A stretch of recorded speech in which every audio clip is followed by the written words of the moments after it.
Brought to you by V-Guard, co-powered by Sensodyne. जय आदिवासी, जय महाराष्ट्र।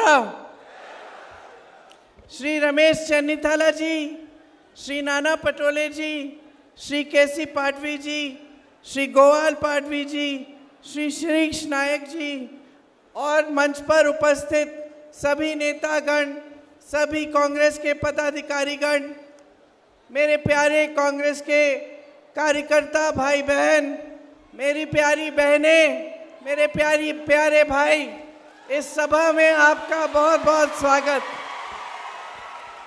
मैं बहुत दिनों से प्रचार कर रही हूं, इसलिए मेरा गला थोड़ा बैठा हुआ है, इसके लिए माफी चाहती हूं। ये डोगरा माता जी, बाबा साहेब अम्बेडकर जी और बिरसा मुंडा जी और टांटिया मामा जी, गुलाम महाराज जी, एकलव्य जी की धरती को मैं नमन करती हूँ। शहीद श्री शिरीष कुमार जी को भी मैं नमन करती हूँ। ये एक पावन धरती है, आपकी धरती है। आपने इसको अपनी मेहनत से सींचा, अपनी श्रद्धा से सींचा। यहाँ आकर आज मुझे बहुत खुशी भी है, बहुत गर्व भी है।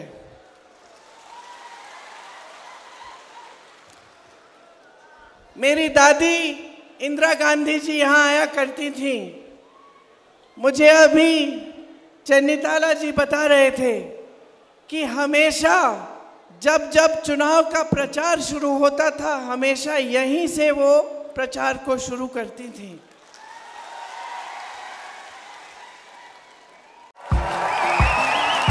देखिए, उनका काम है अफवाह से गर्मी बढ़ाना और हमारा काम है माहौल को ठंडा रखना। हमारा नेता कैसा हो, जो माहौल को रखे ठंडा वैसा हो। अब की बात वी-गार्ड एयर कूलर का चमत्कार। उनका आदिवासी समुदाय के साथ एक बहुत गहरा रिश्ता था। एक ऐसा रिश्ता था जिसमें आपका पूरा आदर था। वो हमेशा कहती थी कि आपकी जो संस्कृति है वो दुनिया की सबसे अच्छी, सबसे मजबूत संस्कृति है। जब भी आपके बीच आती थी और आपके जीवन की समस्याओं को देखती थी, समझती थी, आप हमेशा उनको कुछ छोटा बनाकर कुछ देते थे। वो सारी चीजें आज भी उनके घर में रखी हुई हैं। राहुल और मैं छोटे थे, वो हमें दिखाती थी कि देखो, अगर वो दिखाती थी कि कहाँ से आई हैं ये चीज़ें, आदिवासियों ने जो बनाई। आपने अगर एक टोकरा भी दिया होता तो उस टोकरे को भी संभाल के वो अपने कमरे में रखती।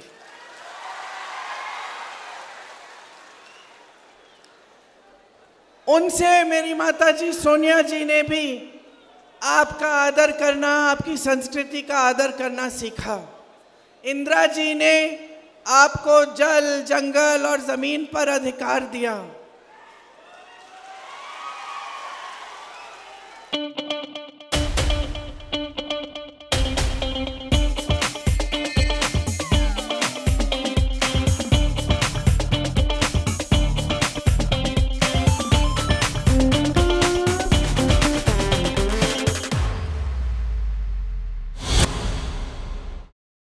संविधान को हमेशा मजबूत रखा, हमेशा अपने आपके अधिकारों के लिए लड़ी।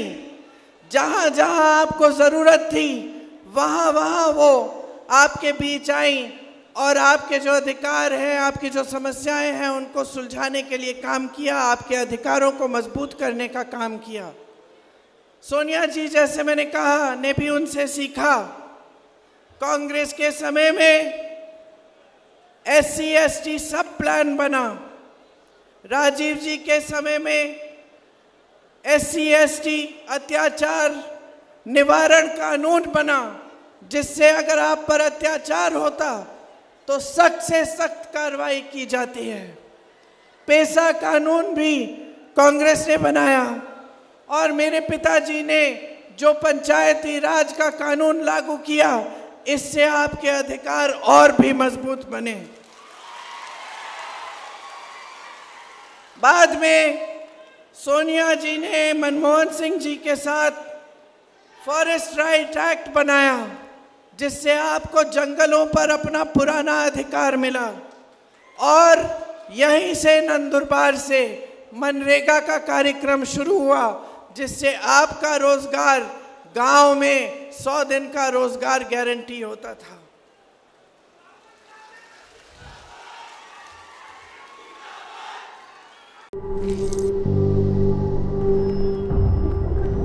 झिंझिण्यांपासून त्वरित आराम मिळवा सेन्सोडाइन रॅपिड रिलीफ बरोबर। मेरे भाई राहुल गांधी जी आज देश में एक नेता होंगे जिन्होंने कन्याकुमारी से कश्मीर तक 4000 किलोमीटर की यात्रा पैदल की। ये यात्रा आपकी जरूरतों को समझने के लिए थी। ये यात्रा आपके बीच आनी थी। शायद ही कोई ऐसा नेता होगा हमारे देश में जो आपकी समस्याओं को समझने के लिए, आपसे मिलने के लिए 4000 किलोमीटर पैदल चला हो। 4 महीनों तक चला और उसके बाद एक और यात्रा निकाली मणिपुर से मुंबई तक। कुल 8000 किलोमीटर आपके बीच आने के लिए, आपसे मिलने के लिए, आपके दुखों को समझने के लिए, आपकी कठिनाइयों को समझने के लिए। देखिए, हमारी जो राजनीतिक परंपरा है, हमारी जो राजनीतिक परंपरा है कांग्रेस पार्टी की, उसकी नींव महात्मा गांधी जी ने डाली। महात्मा गांधी जी ने क्या कहा था कि सत्य के पथ पर चलना है, और उसी पथ पे चलते चलते कांग्रेस के सब नेताओं ने, जितने भी महान नेता रहे हैं, ये सीखा कि लोकतंत्र में जनता सर्वोपरि होती है, कि हमारा काम है, हमारा धर्म है आपकी सेवा करना। हमारा दायित्व है कि हम आपके बीच आए और ये समझें कि आपका जीवन क्या है। लेकिन भाजपा की एक विपरीत विचारधारा है। उनकी विचारधारा आपकी संस्कृति को समझती नहीं है, आदर नहीं करती। जहाँ जहाँ मौका मिलता है वो आपकी संस्कृति को बदलने की कोशिश करते हैं। वो आपकी संस्कृति, जिस तरह से आप जंगल का आदर करते हैं, पेड़ों का आदर करते हैं, जानवरों का देखभाल करते हैं, जिस तरह नदियों को आप आदर करते हैं, नदियों का पानी आप पूजते हैं, ये सब चीज़ें भाजपा को ना समझ आती हैं और ना भाजपा के नेता इसका आदर करते हैं। जहाँ जहाँ आदिवासियों पर अत्याचार हुआ है, बड़े से बड़ा नेता, प्रधानमंत्री मोदी जी जितने बड़े नेता और उनके सारे मंत्री चुप रहे हैं। आपने मणिपुर में देखा होगा, एक महिला के साथ बहुत अत्याचार हुआ, उनको निर्वस्त्र करके सबके सामने लाया गया। वहाँ बहुत मौतें हुई, घर जलाए गए, लोग लड़े एक दूसरे से, लेकिन हमारे प्रधानमंत्री चुप रहे। अत्याचार हुआ, उन्होंने रोकने के लिए एक उंगली नहीं उठाई, कुछ नहीं किया। मध्य प्रदेश में एक आदिवासी भाई के ऊपर भाजपा के ही कार्यकर्ता ने पेशाब किया, उस समय कोई कार्रवाई नहीं हुई। वीडियो बना, पूरे देश भर में वायरल हुआ, भाजपा के नेताओं ने कुछ बोला भी नहीं। बाद में चुनाव आने लगा तो उस समय भाजपा के नेता उसके घर गए और उससे माफी मांगी, लेकिन जब तक चुनाव आया तब तक कोई कार्रवाई नहीं की थी। ये है इनकी सच्चाई। आपकी संस्कृति पर लगातार हमला करते हैं, आपकी आवाज को दबाते हैं। जहां जहां आप उठते हैं अपने अधिकारों के लिए लड़ने के लिए, जहां जहां आपकी आवाज बुलंद होती है वहां आपको दबाने की कोशिश होती है। आपकी जमीनें बड़े बड़े उद्योगपतियों, खरपतियों को देने का काम होता है। जब आप आवाज उठाते हैं तब आपके पक्ष में, आपके साथ खड़े होने के बजाय आपको दबाया जाता है। हेमंत सोरेन जी इकलौते आदिवासी मुख्यमंत्री हैं इस देश में। आज चुनाव चल रहा है झारखंड में और उनको जेल में डाल दिया गया है। उन पर हमला बार बार भाजपा कर रही है। तो आपके कौम पे, आपके समुदाय पे, आपके समाज पे लगातार भाजपा और आरएसएस का हमला है। फिर यहां मंचों पर आकर बड़ी बड़ी बातें कहते हैं। राष्ट्रपति जी आज हमारी श्रीमती द्रौपदी मुर्मू एक आदिवासी महिला है। उन्होंने अपने जीवन में कितना काम किया है, उस काम को पहचाना गया है और उनको सम्मान दिया गया है। ये बहुत अच्छी बात है। लेकिन आज वो देश की राष्ट्रपति हैं, लेकिन फिर भी भाजपा की सरकार उनसे नए संसद का उद्घाटन नहीं कराती। जो संसद भवन उन्होंने बनाया, हमेशा जब भी संसद भवन में कुछ होता है तो हमेशा राष्ट्रपति जी का दायित्व बनता है कि वो उद्घाटन करें, वो संचालन करें, क्योंकि वो पद जो है वो हमारे पूरे भारत में सबसे बड़ा पद है। यहाँ मोदी जी एक नया संसद भवन बनाते हैं, हजारों करोड़ रुपए खर्चते हैं, खुद उद्घाटन करते हैं उसका। हमारी राष्ट्रपति जी को नहीं बुलाते उद्घाटन के लिए, नहीं बोलते कि आप उद्घाटन करिए। पूरी तरह से आदर नहीं करते, जो आदर, जो सम्मान उनको मिलना चाहिए हमारी राष्ट्रपति होते हुए, वो नहीं मिलता। मंदिर का उद्घाटन होता है, प्रधानमंत्री जी खुद करते हैं, राष्ट्रपति जी से नहीं करवाते। आपको सोचना चाहिए कि एक तरफ जो बोलते हैं वो है और दूसरी तरफ जो करते हैं, इन दोनों चीज़ों में एक बड़ी खाई है। एक तरफ वो अच्छी अच्छी बातें बोलते हैं, आपको कहते हैं कि आदिवासी समाज का सम्मान किया, लेकिन दूसरी तरफ जब असली सम्मान देने का वक्त आता है तो पीछे हट जाते हैं। बार बार ऐसा होता है। क्यों होता है? मोदी जी चाहे आदिवासियों के बारे में बात करें, चाहे देश के गरीबों के बारे में बात करें, कहते कुछ हैं, करते कुछ और हैं। सम्मान एक बहुत गहरी भावना होती है। जो असली सम्मान करता है वो उसका राजनीतिक फायदे के लिए सम्मान नहीं करता। आपके आगे जब मोदी जी आते हैं तो सिर्फ अपना राजनीतिक फायदा साधने के लिए आपके सामने सुंदर सुंदर बातें करते हैं, लेकिन उनकी पार्टी लगातार आप पे हमला कर रही है। उनकी पार्टी लगातार आपका अपमान करती है और वो कुछ नहीं कहते। महाराष्ट्र में 2 लाख आदिवासियों को पट्टे नहीं दिए गए। पूरे देश भर में 22 लाख आदिवासियों को पट्टे नहीं दिए गए।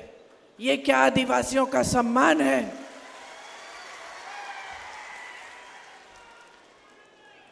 मोदी जी यहाँ आए थे कल, पता नहीं आपने उनका भाषण सुना कि नहीं। उन्होंने कहा कि मैं शबरी का पुजारी हूं, ऐसा कहा।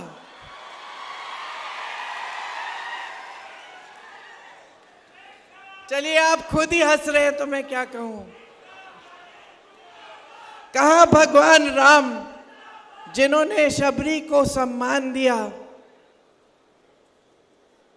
कहा नरेंद्र मोदी जी जिन्होंने सैकड़ों शबरियों का अपमान देखते हुए अपना मुंह बंद रखा।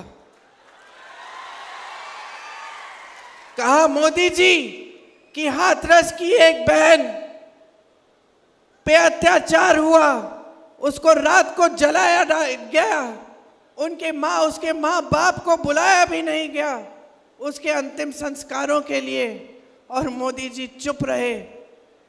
उनकी सरकार ने जिसने अत्याचार किया उसकी मदद की। कहाँ भगवान राम और शबरी, और कहाँ नरेंद्र मोदी जी और हाथरस की हमारी बहन। कहाँ भगवान राम और शबरी जी और मोदी जी और उन्नाव की हमारी बहन, जिस पर बार बार अत्याचार हुआ, जिसके पिताजी के खेत जलाए गए, जिसके भाइयों को पीटा गया, जिसकी भाभी को धमकाया गया, और अंत में जिसको खुद जलाया गया। 1 किलोमीटर चली, मोदी जी की जलते हुए चली, जब तक गिर के मर गई।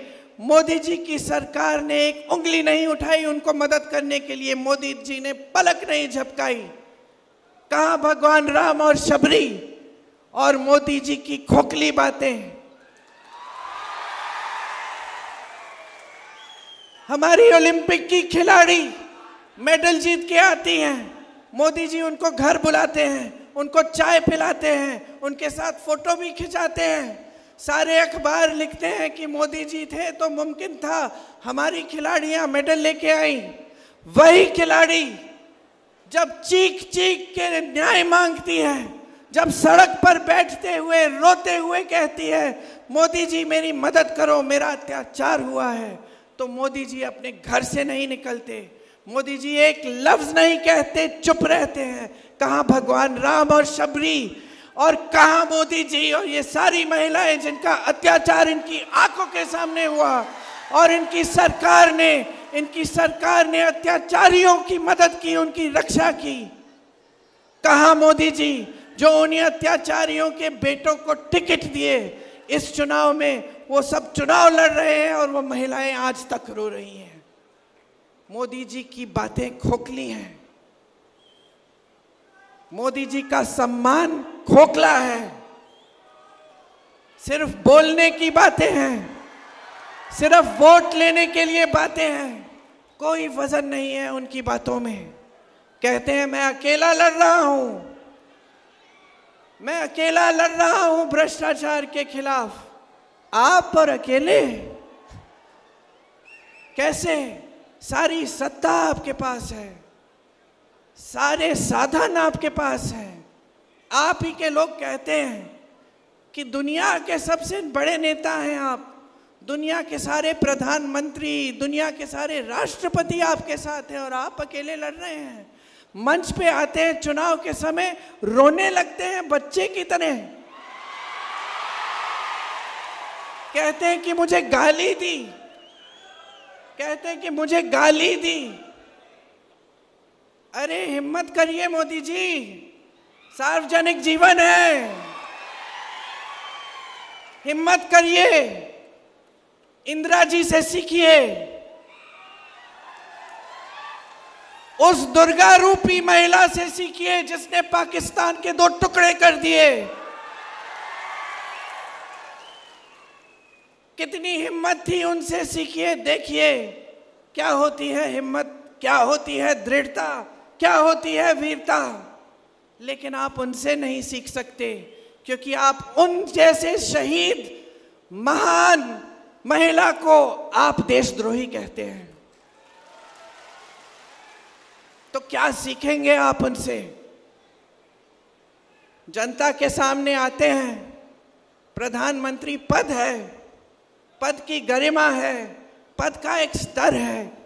कितने महान व्यक्तियों ने उस पद को संभाला, जवाहरलाल नेहरू जैसे व्यक्ति, इंदिरा गांधी जैसी महान महिला, मनमोहन सिंह जैसे सभ्य व्यक्ति, वाजपेयी जी जैसे व्यक्ति जो लोकतंत्र को समझते थे, उसका आदर करते थे। और आज आप इस पद को संभालते हुए, इस पद की गरिमा को ना देखते हुए इस पद का स्तर आपने गिरा दिया है। चुनाव के समय आपकी इतनी भी हिम्मत नहीं है कि आप जनता को बताएं कि 10 सालों में आपने क्या किया जनता के लिए। ये जनता जो रो रही है, ये मेरे आदिवासी भाई बहन जो महंगाई की वजह से रोज रो रहे हैं, ये मेरी बहनें जो यहाँ बैठी हैं, जो दुकान जाती हैं कुछ खरीदने के लिए, खाली हाथ वापस आती हैं, आधी चीजें छोड़ के आती हैं, सोचती है कि कल ले लूंगी, कभी और ले लूंगी, अभी जितना ले सकती हूं उतना ही लूं। आप ताली बजा रही हैं, आपका कितना संघर्ष का जीवन है।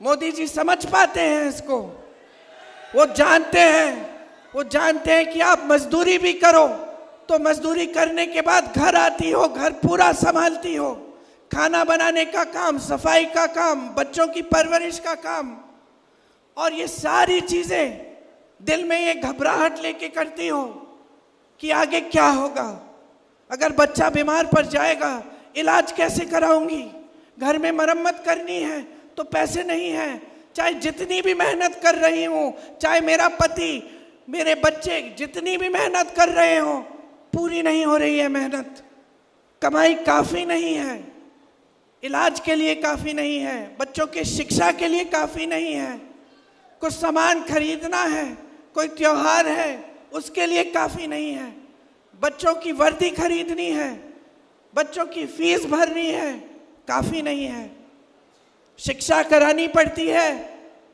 आप बच्चों की जब शिक्षा करानी पड़ती है आपको कर्ज लेना पड़ता है, बेटी की शादी होती है कर्ज लेना पड़ता है, नुकसान हो गया खेती में तो भुगतान नहीं मिलता, कर्ज लेके काम चलाना पड़ता है और आपका कर्ज वापस नहीं करता कोई।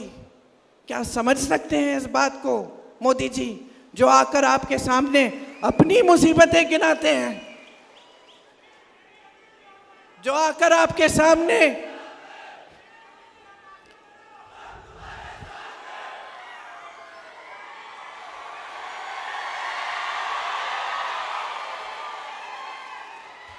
मोदी जी आज आपसे कट चुके हैं, यहां आते हैं बड़े बड़े मंचों पर, आपने देखा होगा उनके पास भी कोई नहीं आता, उनके सलाहकार भी उनसे डरते हैं, उनके बड़े बड़े नेता भी उनसे डरते हैं। उनको सच कौन बताएगा, उनको ये सच्चाई कौन बताएगा कि इस देश का जो गरीब है आज पिस रहा है, इस देश का किसान कमा नहीं पा रहा है, खाद नहीं मिल रहा है, पेट्रोल डीजल का दाम इतना बढ़ चुका है कि खेती करनी मुश्किल हो चुकी है।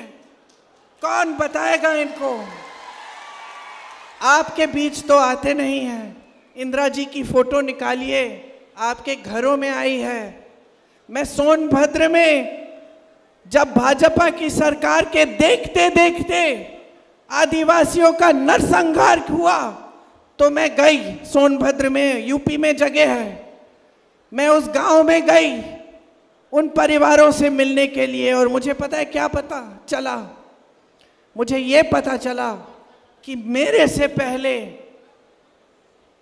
कई दशकों पहले इंदिरा जी वहां गई थी। एक महिला थी वहां पे, बूढ़ी सी, उसने मुझे खीर खिलाई और उसने मुझे कहा, बेटी तुम्हारी दादी मेरे घर आई थी और मैंने तुम्हारी दादी को भी ऐसी खीर खिलाई।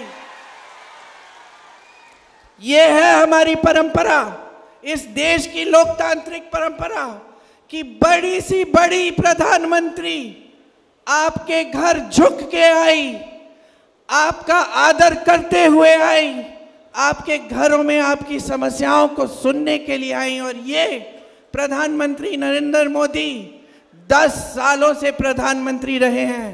मैं चुनौती देती हूं किसी को भी, एक फोटो निकाल लो किसी आदिवासी के घर के अंदर गए हैं,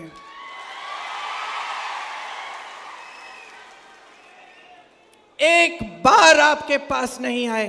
कहते हैं कि बड़ी आदर है आपके लिए, कहते हैं कि वो आपके बेटे हैं, कि शबरी जी के पुजारी हैं। क्या मतलब है इन बातों का जब इन बातों में वजन ही नहीं है? प्रधानमंत्री हैं, इनकी बात में वजन होना चाहिए।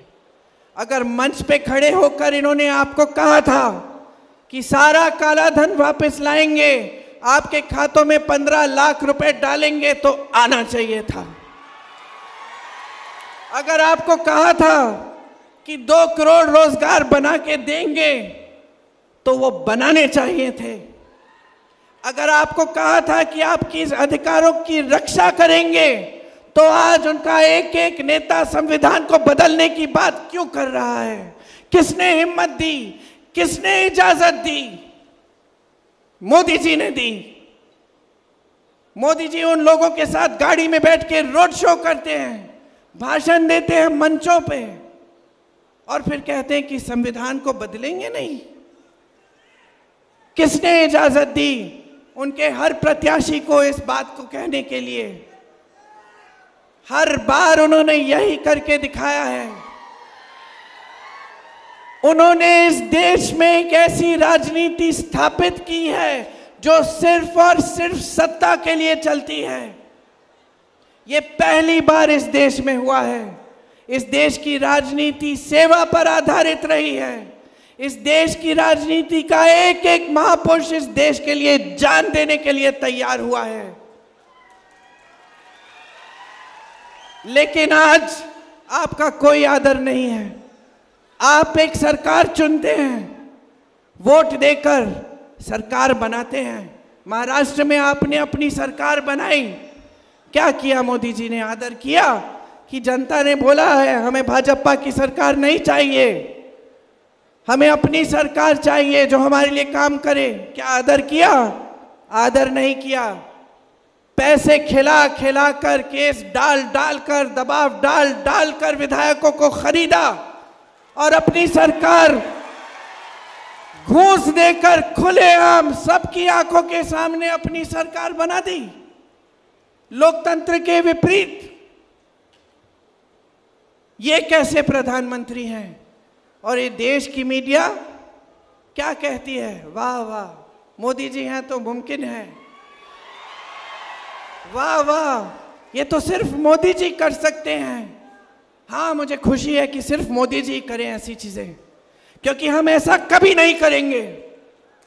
अगर आपने लोकतंत्र के तहत अपना वोट डालकर एक सरकार को चुना है, तो घूस देके 100-100 करोड़ रुपए देके विधायकों को हम उस सरकार को कभी नहीं गिराएंगे। करने दीजिए मोदी जी को, लेकिन सबक सिखाइए। बहुत हो गया है।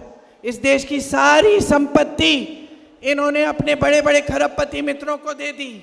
देश का कोयला, देश की सड़कों का ठेका, देश की बिजली, देश के हवाई अड्डे, देश के बंदरगाह, ये किसके थे? मोदी जी के थे। जेब से निकाले थे उन्होंने। इस देश की जनता ने अपनी मेहनत से बनाए, खून पसीना बहाकर बनाया। जितने नेता रहे इनसे पहले, ये जो 70 साल का रट रखते हैं कि कुछ नहीं हुआ, ये सब तो बना 70 सालों में जो तुम बेच रहे हो, नहीं तो बेचते कैसे? मैं गिना सकती हूं आपको।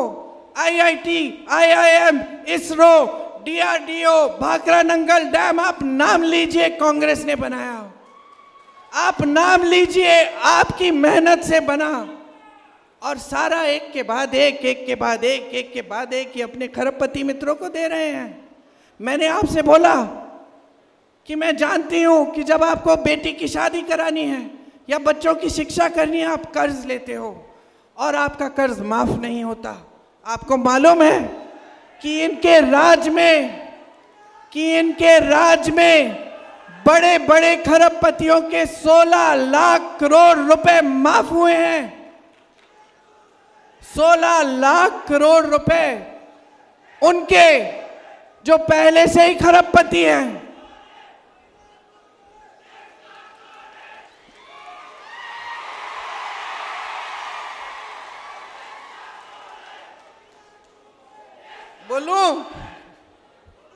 बोलूं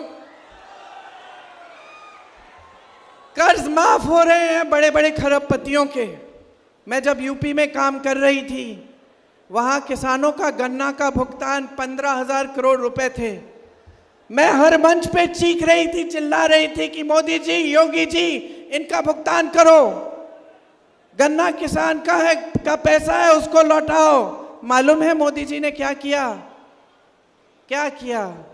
अपने लिए 2 हवाई जहाज खरीदे 16,000 करोड़ के, लेकिन गन्ने के किसान को 15,000 करोड़ देने के लिए उन्होंने कहा पैसे नहीं है इस देश में। हम कर्ज माफी की बात करते हैं, कांग्रेस ने बार बार किसानों का कर्ज माफ किया। हम करते हैं, मोदी जी कहते हैं कि अर्थव्यवस्था ठप हो जाएगी, पैसे नहीं है। क्यों भाई? आपके जहाज खरीदने के लिए पैसे हैं, आपके बड़े बड़े दोस्तों को देने के लिए पैसे हैं, वो बड़ी बड़ी शादियां करें। लेकिन किसान अपनी बेटी की शादी जब करता है तो कर्ज लेता है और फिर कर्ज चुका नहीं पाता, आत्महत्या करता है। मैं ऐसे किसानों के घर में गई हूं जो खाद की कतार में खड़े खड़े गिरकर मर गए, क्योंकि घर जाने की हिम्मत नहीं थी, कहीं कतार छोड़ दूं तो मुझे खाद नहीं मिलेगी।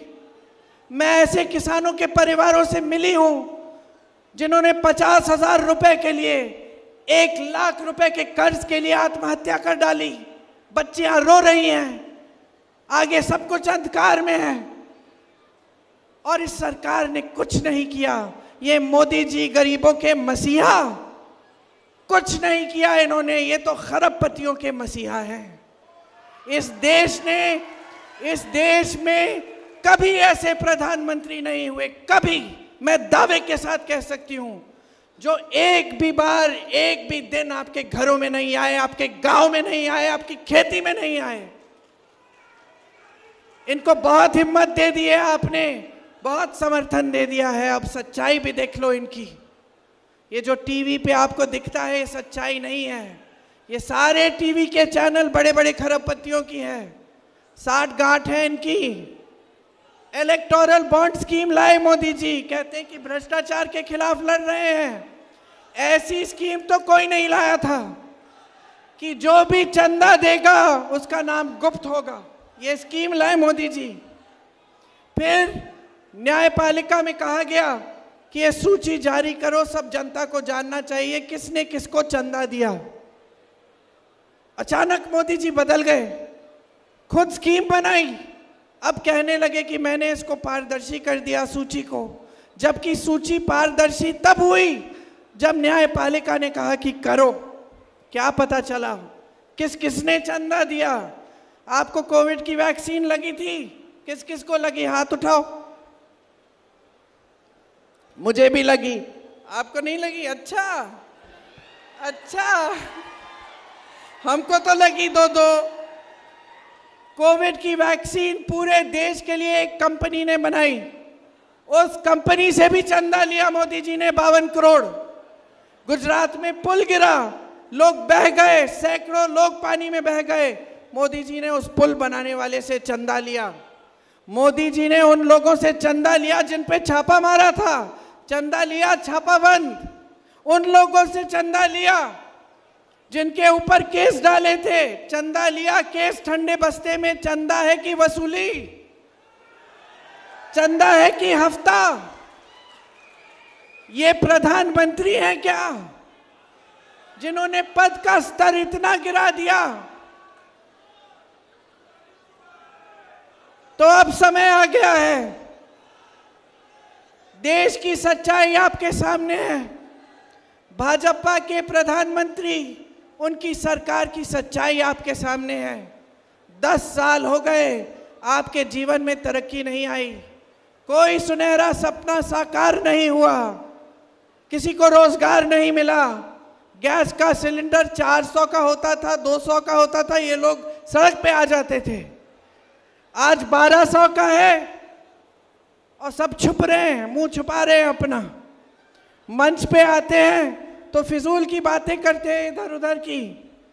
मंच पे आते हैं तो आपसे कहते हैं कि सावधान रहो, कांग्रेस पार्टी आपके भैंस चुरा देगी। बताइए, ये कोई बात हुई? ये स्तर है प्रधानमंत्री जी का? तो अब देखिए, सच्चाई आपके सामने आ गई है। कांग्रेस पार्टी आपको गारंटी दे रही है। क्या है ये गारंटी और क्यों मानना चाहिए आपको, ये मैं 2 मिनट के लिए समझाती हूँ, फिर आपको और कष्ट नहीं दूंगी। देखिए, बोलो।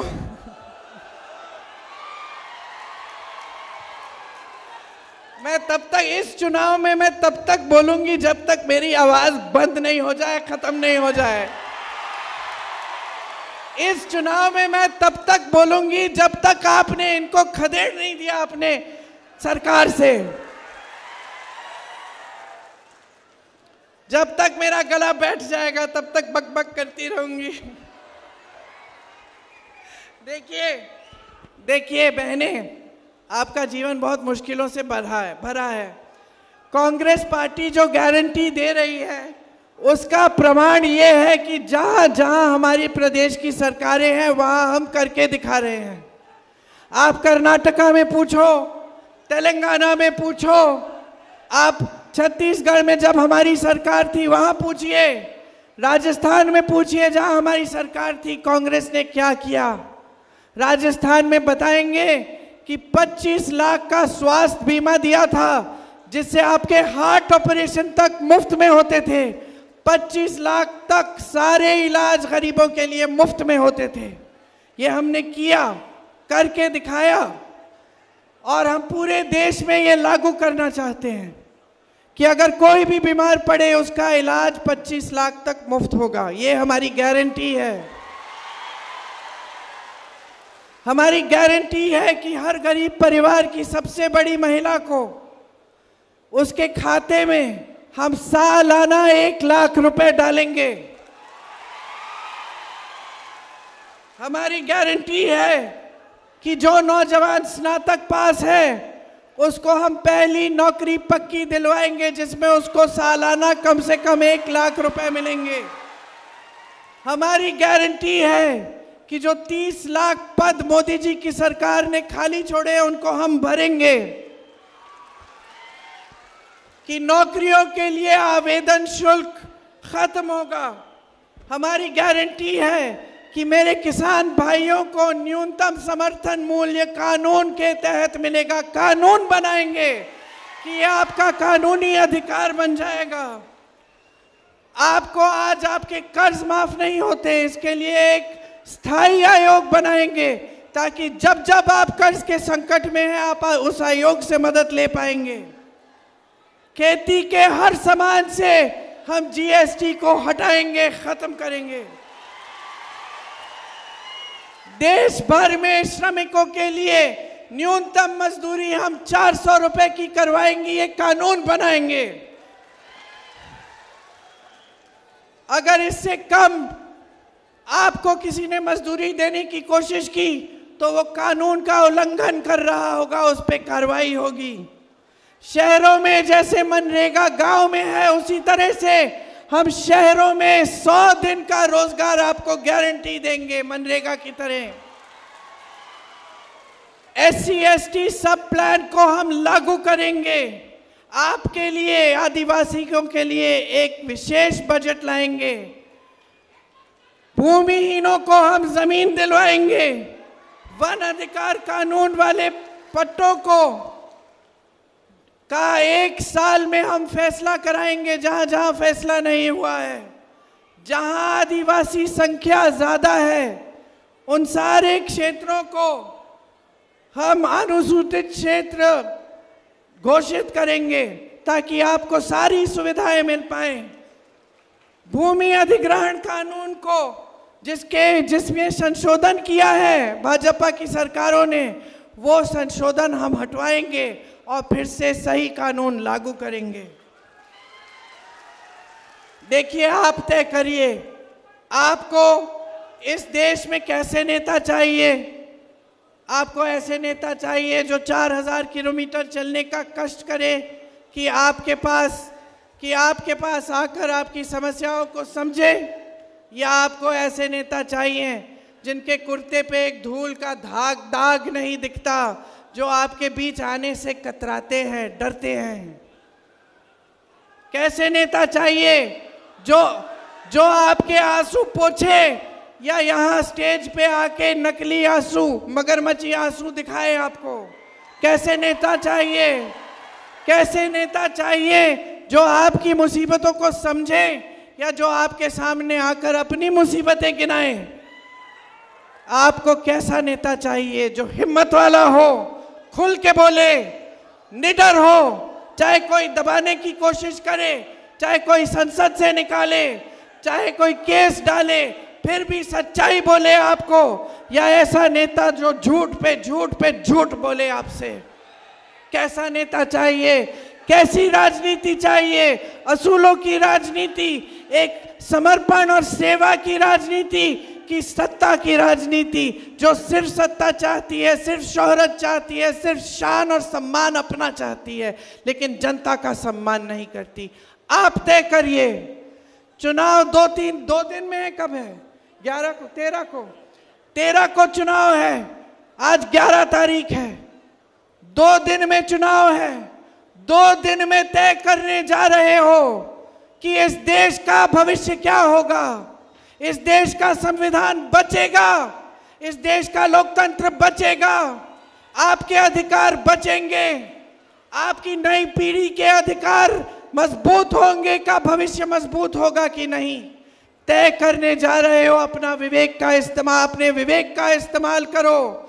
सोचो, समझो, ध्यान से मेरी बातों को सुनो, क्योंकि अगर गलत निर्णय ले लिया तो ये देश जिस दिशा में जा रहा है उसको कोई रोक नहीं पाएगा। इसके बाद ये मौका है कि आप लोकतंत्र को वापस स्थापित करो, आप अपने भविष्य को सुनहरा बनाओ, एक ऐसी सरकार लाओ जो आपकी संपत्ति वापस आपके हाथों में दे, किसी खरबपति के हाथों में नहीं।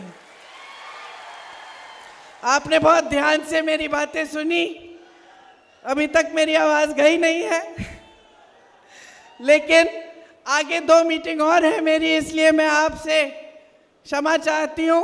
अब मैं जाऊंगी, मेरी बातों को याद रखो, खास तौर से जब पोलिंग पे जाओगे उन महान नेताओं को याद रखो जो शहीद हुए इस देश के लिए, जिनका लहू इस देश की धरती में है।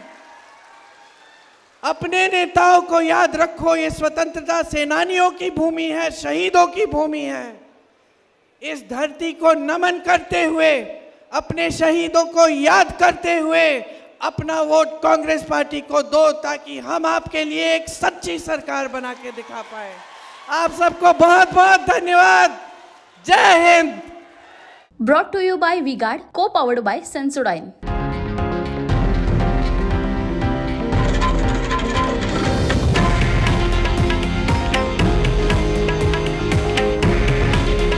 हे आहे देशातील नंबर 1 न्यूज नेटवर्क आणि आपण पाहत आहात TV9 मराठी।